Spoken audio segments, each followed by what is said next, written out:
അധ്യായം 69 അൽ ഹാഖ. അവതരണം മക്കയിൽ. സൂക്തങ്ങൾ 52.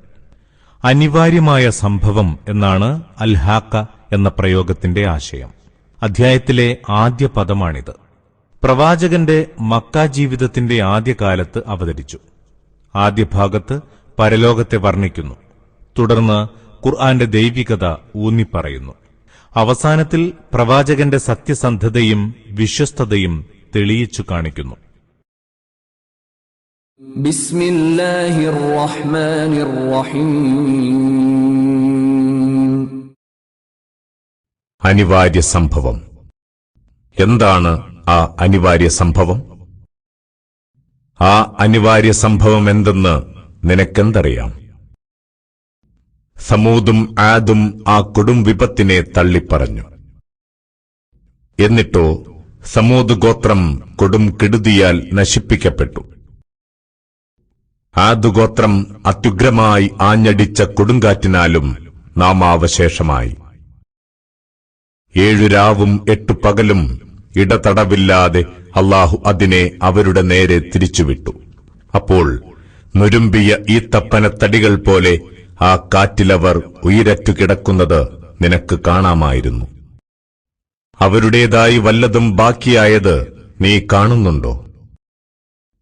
ഫിർഔനും അവന് മുമ്പുള്ളവരും കീഴ്മേൽ മറിക്കപ്പെട്ട നാടുകളും അതേ കുറ്റകൃത്യം തന്നെ ചെയ്തു.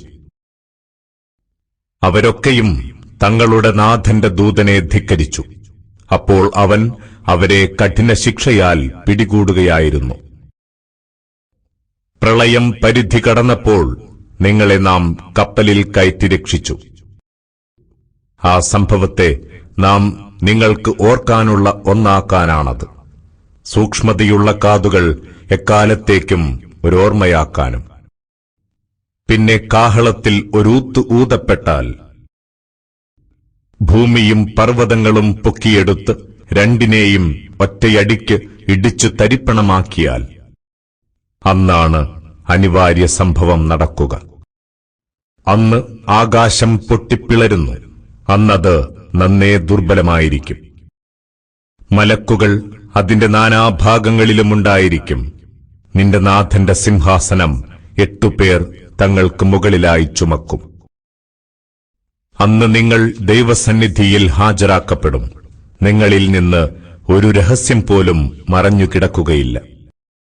അപ്പോൾ കർമ്മപുസ്തകം തന്റെ വലതുകൈയിൽ കിട്ടിയവൻ പറയും, ഇതാ എന്റെ കർമ്മപുസ്തകം, വായിച്ചു നോക്കൂ. എന്റെ വിചാരണയെ ഞാൻ നേരിടേണ്ടി വരുമെന്ന് എനിക്കുറപ്പുണ്ടായിരുന്നു. അങ്ങനെ അവൻ സംതൃപ്തമായ ജീവിതത്തിലെത്തുന്നു, ഉന്നതമായ സ്വർഗത്തിൽ. അതിലെ പഴങ്ങൾ വളരെ അടുത്തായി തൂങ്ങിക്കിടക്കുന്നുണ്ടായിരിക്കും. കഴിഞ്ഞ നാളുകളിൽ നിങ്ങൾ ചെയ്തിരുന്നതിന്റെ പ്രതിഫലമായി ഇതാ തൃപ്തിയോടെ തിന്നുകയും കുടിക്കുകയും ചെയ്യുക. എന്നാൽ ഇടതുകൈയിൽ കർമ്മപുസ്തകം കിട്ടുന്നവനോ അവൻ പറയും, കഷ്ടം, എനിക്കെന്റെ കർമ്മപുസ്തകം കിട്ടിയില്ലായിരുന്നെങ്കിൽ, എന്റെ കണക്ക് എന്തെന്ന് ഞാൻ അറിഞ്ഞിരുന്നില്ലെങ്കിൽ, മരണം എല്ലാറ്റിന്റെയും ഒടുക്കമായിരുന്നെങ്കിൽ. എന്റെ ധനം എനിക്കൊട്ടും ഉപകരിച്ചില്ല. എന്റെ അധികാരങ്ങളൊക്കെയും എനിക്ക് നഷ്ടപ്പെട്ടു. അപ്പോൾ കൽപ്പനയുണ്ടാകുന്നു, നിങ്ങൾ അവനെ പിടിച്ച് കുരുക്കിലിടൂ, പിന്നെ നരകത്തീയിലെറിയൂ. എന്നിട്ട് 70 മുഴം നീളമുള്ള ചങ്ങല കൊണ്ട് കെട്ടിവരിയൂ. അവൻ മഹാനായ അല്ലാഹുവിൽ വിശ്വസിച്ചിരുന്നില്ല. അഗതികൾക്ക് അന്നം നൽകാൻ പ്രേരിപ്പിച്ചിരുന്നുമില്ല. അതിനാൽ അവൻ ഇന്നിവിടെ ഒരു മിത്രവുമില്ല, ഒരാഹാരവുമില്ല, വ്രണങ്ങളുടെ പൊറ്റയല്ലാതെ. പാപികളല്ലാതെ അത് തിന്നുകയില്ല. വേണ്ട, നിങ്ങൾ കാണുന്ന സകല വസ്തുക്കളെക്കൊണ്ടും ഞാൻ സത്യം ചെയ്യുന്നു, നിങ്ങൾക്കു കാണാനാവാത്തവയെക്കൊണ്ടും.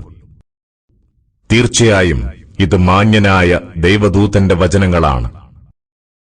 ഇത് കവിവാക്യമല്ല, നിങ്ങൾ കുറച്ചേ വിശ്വസിക്കുന്നുള്ളൂ.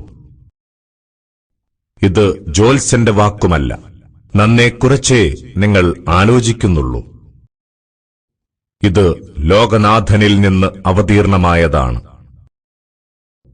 പ്രവാചകൻ നമ്മുടെ മേൽ വല്ലതും കെട്ടിച്ചമച്ചു പറയുകയാണെങ്കിൽ അദ്ദേഹത്തിന്റെ വലം കൈ നാം പിടിക്കുമായിരുന്നു. എന്നിട്ട് അദ്ദേഹത്തിന്റെ ജീവനാഡി മുറിച്ചുകളയുമായിരുന്നു. അപ്പോൾ നിങ്ങളിലാർക്കും അദ്ദേഹത്തിൽ നിന്ന് നമ്മുടെ ശിക്ഷയെ തടയാനാവില്ല. ഉറപ്പായും ഇത് ഭക്തന്മാർക്ക് ഒരു ഉദ്ബോധനമാണ്. നിശ്ചയമായും നമുക്കറിയാം, നിങ്ങളിൽ ഇതിനെ തള്ളിപ്പറയുന്നവരുണ്ട്.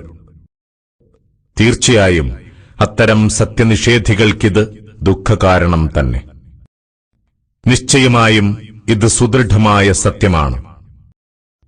അതിനാൽ നീ നിന്റെ അത്യുന്നതനായ നാഥന്റെ നാമം കീർത്തിച്ചുകൊണ്ടിരിക്കുക.